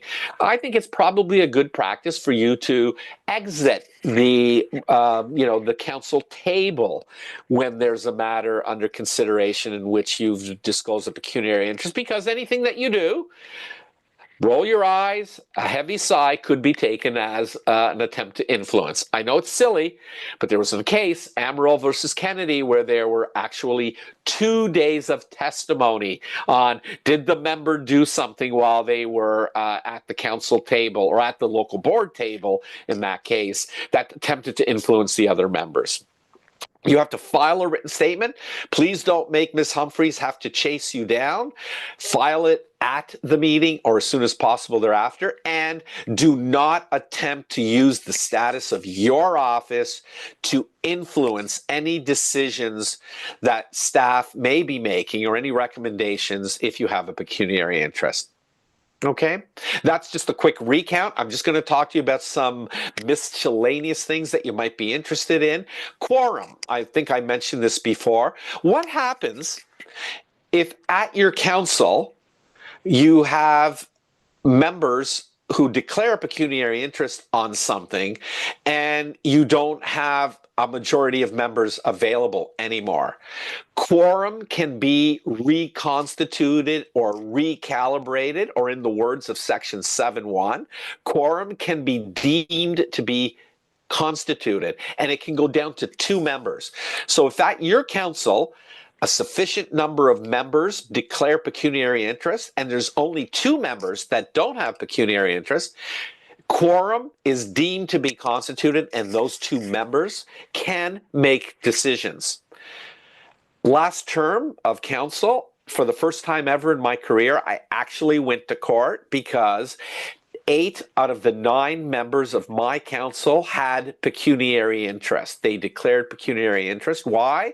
Because there was an application brought by a former commissioner at the municipality alleging that the members had improperly voted to deviate or illegally divert specially raised funds to hide budgetary deficits under Section 424 of the Municipal Act. What happens when you do that? You become personally liable for the money. What was the allegation? They diverted $210 million. Those members declared pecuniary interest. They did so on a right basis. That meant that when there was an offer to settle the matter, I could not get instructions from my council. I instructed council that council could make a decision to instruct me to go to court to get an approval from the court, and I did. My partner and I went to court. We were opposed, but Justice Myers granted us the authority under Section 7.2 to allow those 8 members to continue to make decisions on that very matter, notwithstanding that they had declared pecuniary interest. But the court did so with conditions, and the conditions were that if they made any deal, it would have to go back to court to be approved, and Justice Myers agreed to that. There have been a couple of other decisions since that one where councils have gone to court. This doesn't typically happen in urbanized municipalities, but you will see it often in mining towns up north or single industry town. A pulp and paper mill where everyone works at the same place or has connections to the same employer. Now, alleged contraventions. The law for 40 plus years had always been, 46 years, the only person who could take a member to court was an elector. The elector had to stand up and go, I think a member has breached the Municipal Conflict of Interest Act and I'm going to court. That has all changed since the Bill 68 amendments.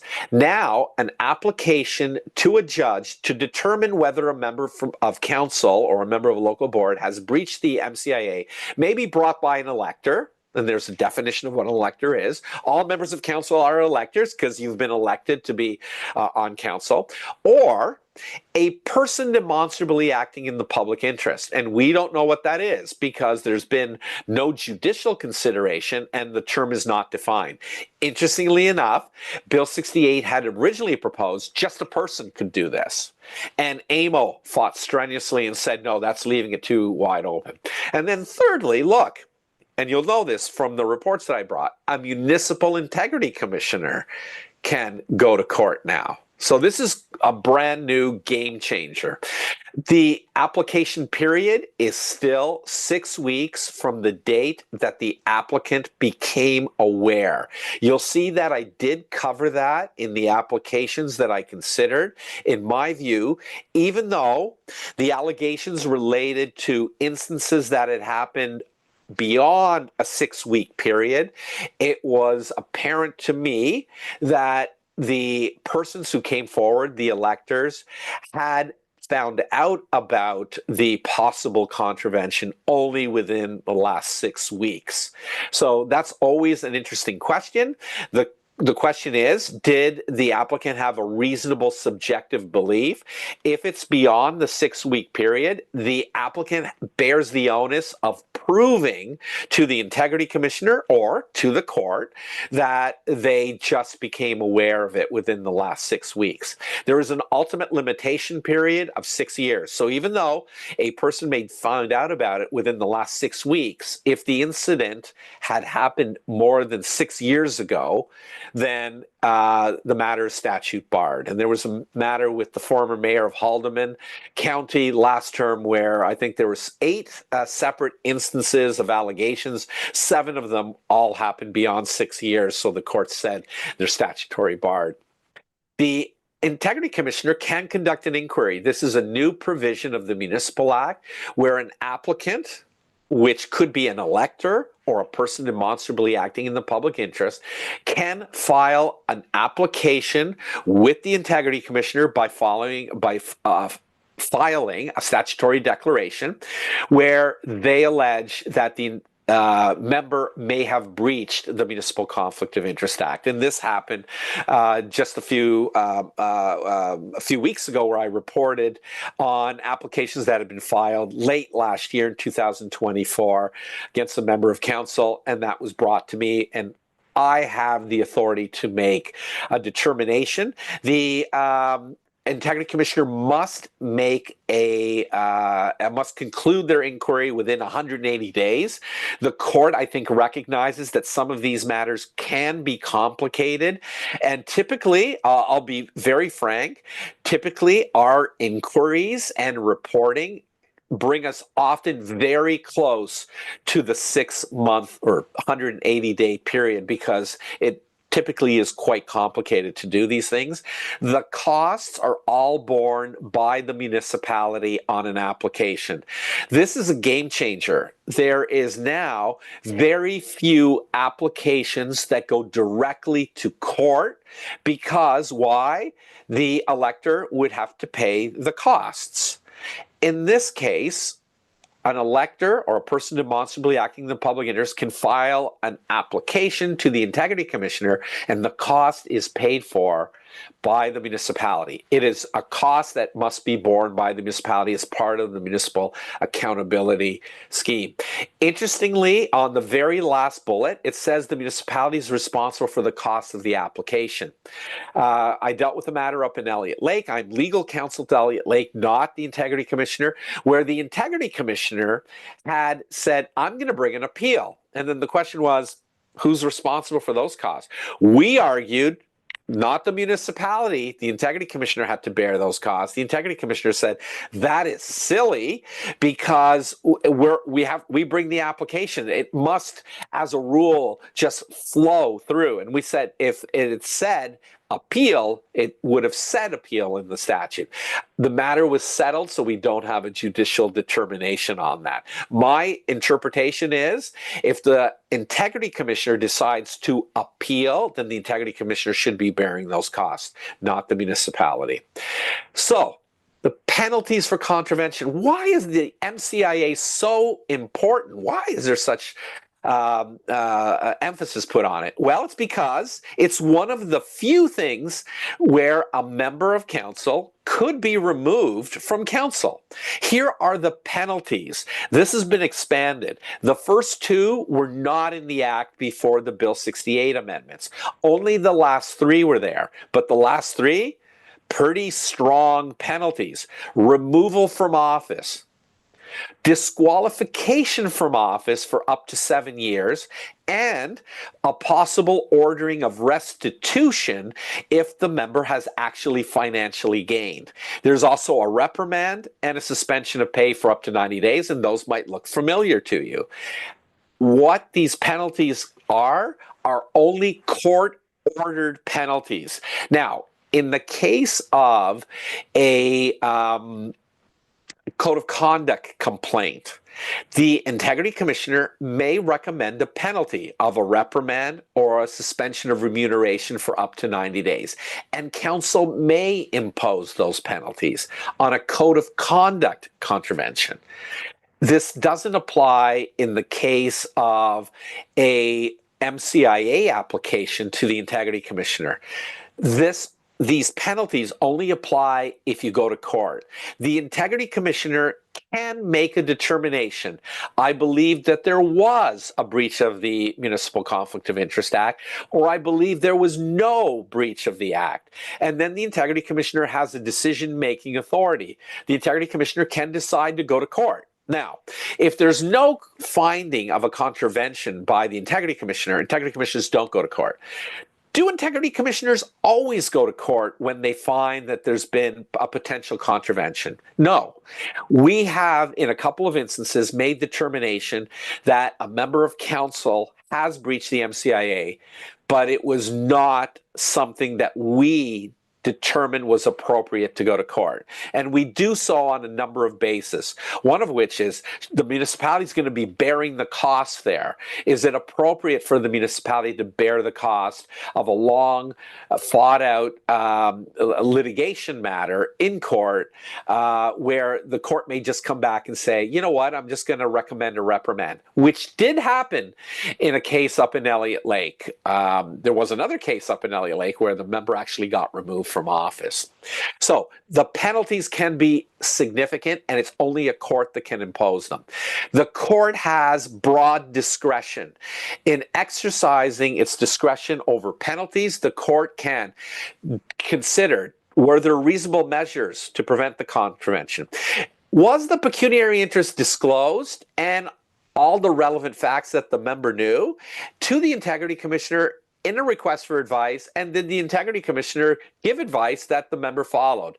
I tell you, if that happens and the Integrity Commissioner made a wrong interpretation or didn't apply the law correctly, but the member followed what the Integrity Commissioner told them, the court will let you go. In the old days, if the member came forward with an opinion from a lawyer that had some veracity, the court would say you relied on a legal opinion. What are we going to do? There are also the old saving provisions that if there's an inadvertent contravention or there was an error in judgment, the member actually put his mind to it, but made the wrong decision and did so in good faith, the court will often impose a lesser penalty or typically will not find a contravention.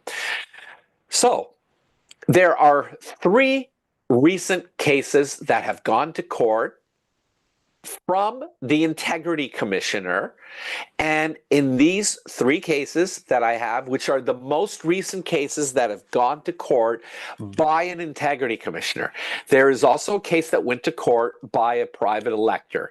That case was not successful. These 3 cases were successful in finding that the Integrity Commissioner was correct, the member had breached the MCIA, and the member had done so significantly, so much so that in the Budrak and Espanola cases, the Van Alstyne cases, the member was removed from office. Full disclosure, my firm had involvement in 2 out of these 3 cases. We did not have any involvement in Budrak, but we represented the Integrity Commissioner in the Espanola case. That was a case where the member had 3 times been in front of council on harassing staff. 3 times the Integrity Commissioner found that she was in contravention. The first 2 times, she didn't vote. The 3rd time, I think she gave the big finger to the Integrity Commissioner and the mayor who had brought the application and voted The integrity commissioner said, we're going to court. My firm represented the integrity commissioner, and Councillor Van Alstyne was removed from office. My firm also had a role in the Elliott Lake and Patry decision. The decision of the integrity commissioner was Mayor Patry had breached the Municipal Conflict of Interest Act, went to court.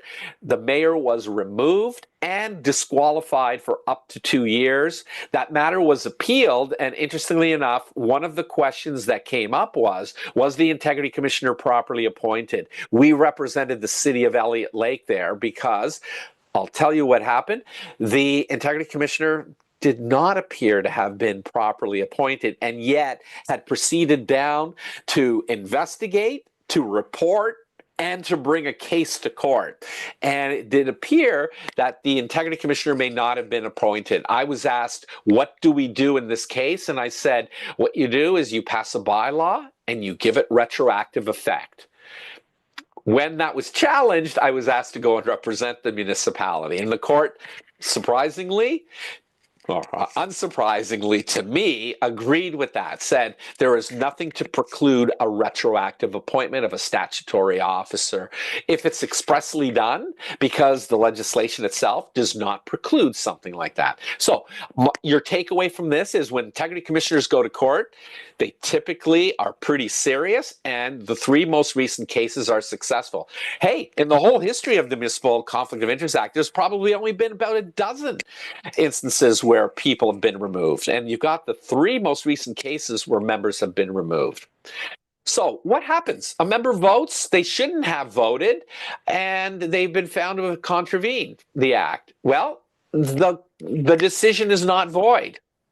The decision can be voided if council decides that it can be voided, but it's at council's instance, and there's a number of conditions there, one of which you can only do it within 2 years. Finally, I'm getting to the end, Mr. Mayor, members of council, appeal. There is a narrow as of right appeal. This is under section 11. An appeal lies from any order made by the court under section 9, and it goes to the divisional court. So it says of any order. What would an order be? An order would be there's a contravention and I'm imposing one of these penalties. So what do you take from that? If there's no contravention found, the matter is over. There is no further right to appeal. However, if there is a contravention found, then there can be an appeal. So it's really only at the instance of the applicant where there can be an appeal. So the applicant, not the applicant, the respondent, because if there's a finding of contravention, then and there's an order made of a penalty, any kind of penalty, then there is an appeal, and it only goes to the divisional court. And by the way, the divisional court's decision is final. The cases that I showed you, you'll often see that there aren't any court of appeal decisions. Why? Because final means final. You can't appeal to the Ontario Court of Appeal. The court said that 3 times. The final decision maker is the divisional court. I think the reason for that is they want these matters to be dealt with quickly. So my conclusions, members of council and Mr. Mayor, are as follows. Green and Borens. Each conflict of interest case must largely stand on its own facts. You'll read 2 cases. We do this all the time. We'll go, in this case, there was no finding of contravention. Now, here's a similar case, similar facts. Wow, the member was not only found in contravention, they were actually removed from office and disqualified. How do you reconcile these? The way you reconcile them is you go, okay, similar facts, not identical facts. The facts are slightly different, and that quick turn on the facts was enough to, in one case, find that an exemption did not apply where it did in the first case, or there was no contravention of the act, no requirement. So each case must stand on its own facts. So one thing that I do want to say is, and I was asked this question recently, if there's a report to council and the report is for information purposes only, then there is no substantive decision that council is making, and the member can participate, attend the closed meeting, and vote to receive the information. Because if that's the only vote, then it's not a substantive vote to move the matter ahead. Okay.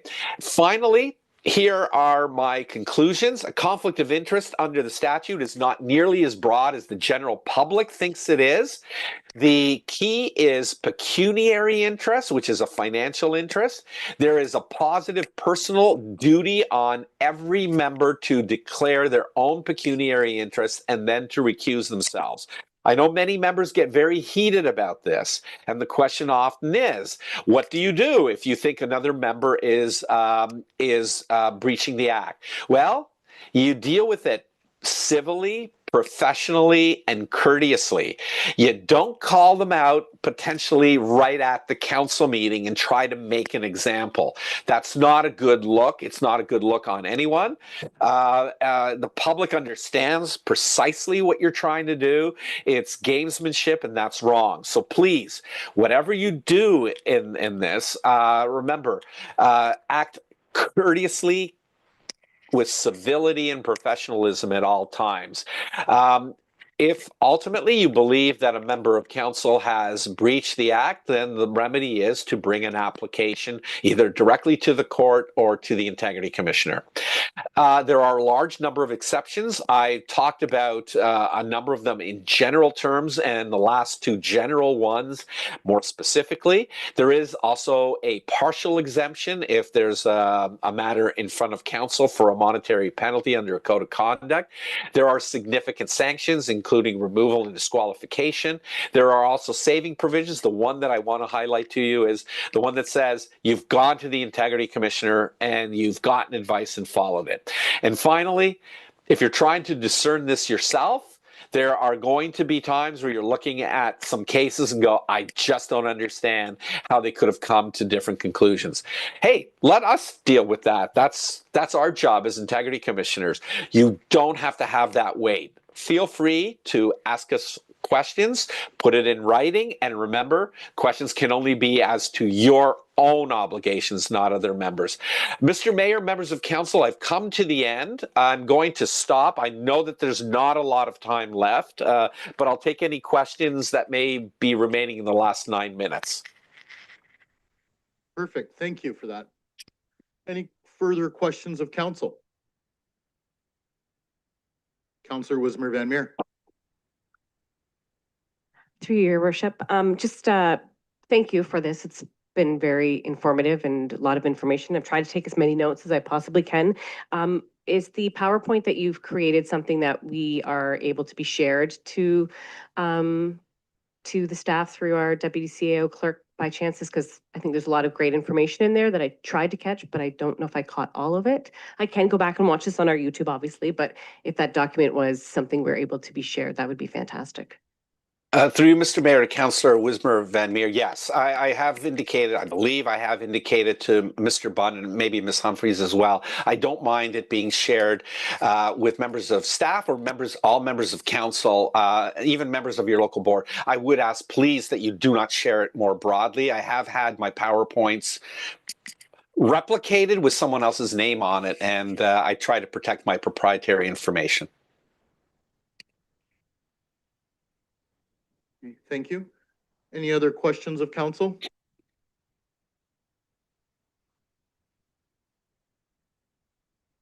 Okay, seeing none, I want to say thank you very much. Thank you for this presentation. We will certainly share it amongst the councillors that are not in attendance today.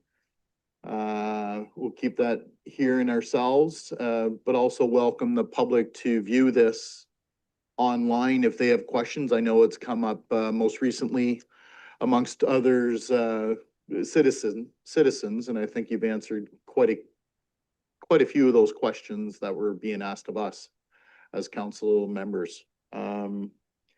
any final comments from yourself? Yes, Mr. Mayor, just very briefly, I do want to thank you, and I really do appreciate the support of all the members who indicated that they would like to have the training and that who actually came here today. I do think this is imperative that you have detailed training on the statute. It's something that I think is key. And again, as I said, I had so many questions. It seemed to be a lot of confusion. I do hope this has helped.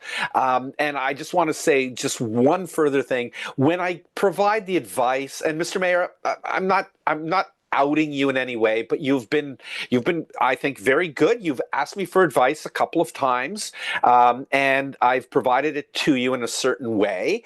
I hope that you have found that helpful. That's typically how I provide the advice. It's not just a yes or no answer, because I don't think that'll help you in any way or any member of council going forward. I try to give my advice in a way that provides some context for an understanding of how I reached it. So perhaps next time you don't have to necessarily reach out to me for advice, because I do appreciate that it's a cost to the municipality for you to do so. But unlike perhaps some other integrity commissioners, I don't give a one-sentence answer, because I don't know that that is really what was intended by the legislation. So I do take some time and care to provide a response to you. For any members of council who are wondering, I do ask that you please provide with all relevant background facts if you can. And I do attempt to answer between 24 to 48 hours, because I appreciate that sometimes you get an agenda, you might not have read it the moment you got it, and you do need the advice before the next meeting. I appreciate that. I will try my best to get you an answer within 24 to 48 hours. If the matter is incredibly complicated, I will try to tell you that up front and ask you for more time, but we do try to get back to you within that period of time. So I hope that maybe allays some concerns that you may have. Oh, they just won't get back to me in time, so I won't even ask the question. Please try, and perhaps the answer will be a little more concise and truncated, but we will try to get back to you. So again, Mr. Mayor, I just want to say thank you for the opportunity. We really value and are privileged to be the Integrity Commissioner for the City of Woodstock. And we hope to bring some value and understanding to the work that we do to members of council and to the public and staff as well. So thank you for the opportunity today. Well, I'd certainly like to comment that you've certainly, I would say within that 24 to 48 hour, I don't think we've ever gone longer than 24 hours, to be truthful. For those wondering, you do answer right away. And I do feel that of all the integrity commissioners I've worked with over my dozen years on council, you've been the most thorough, and I feel the most confident after reading your reply. So I do appreciate that very much so. And with that, any other final questions before I look for an adjournment? Seeing none, looking for an adjournment. Councillor Wismer Van Meer, second by Councillor Leatherborough. All those in favor, we are now adjourned. Thank you very much, Mr. Muscarin. We will speak to you again, I'm sure. Thank you very much. Enjoy your afternoon. Okay, bye now.